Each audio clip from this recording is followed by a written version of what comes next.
অনুভূতি। কারো কাছে এই মেঘলা আকাশ বিরহের কবিতা লেখে, জানালার পাশে বসে কেউ খুঁজে ফেরে হারানো কোনো প্রিয় মুখ। আবার কারো কাছে এই বৃষ্টি ভালোবাসার প্রথম চিঠি। নজরুল ইসলামের গানেও আমরা বর্ষাকে পেয়েছি ভিন্ন সুরে, কখনো বিদ্রোহের প্রতীক হয়ে, কখনো বা প্রকৃতির উদ্দাম রূপ হয়ে। আর লালন সাইজির গানে বর্ষা যেন হয়ে উঠেছে জীবনের এক আধ্যাত্মিকতার নিবিড় রূপক। মেঘ বৃষ্টির খেলার মধ্য দিয়ে তিনি খুঁজেছেন মানব জীবনের গভীরতম সত্য।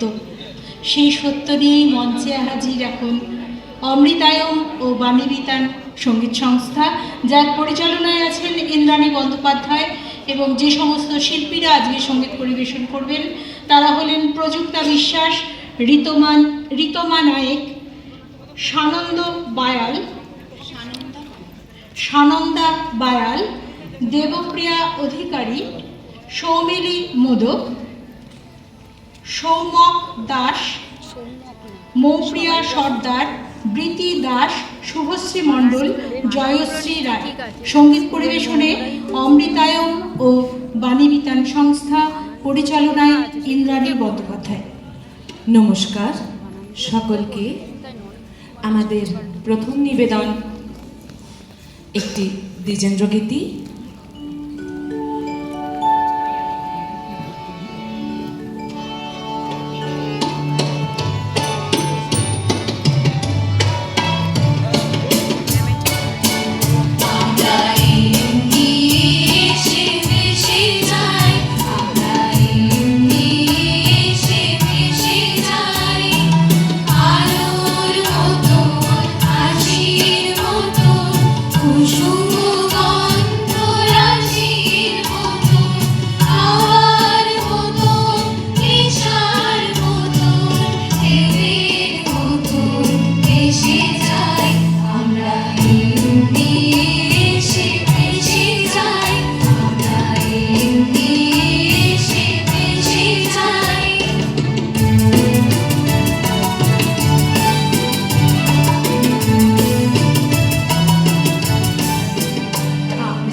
Isha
এসো হে সজল শ্যাম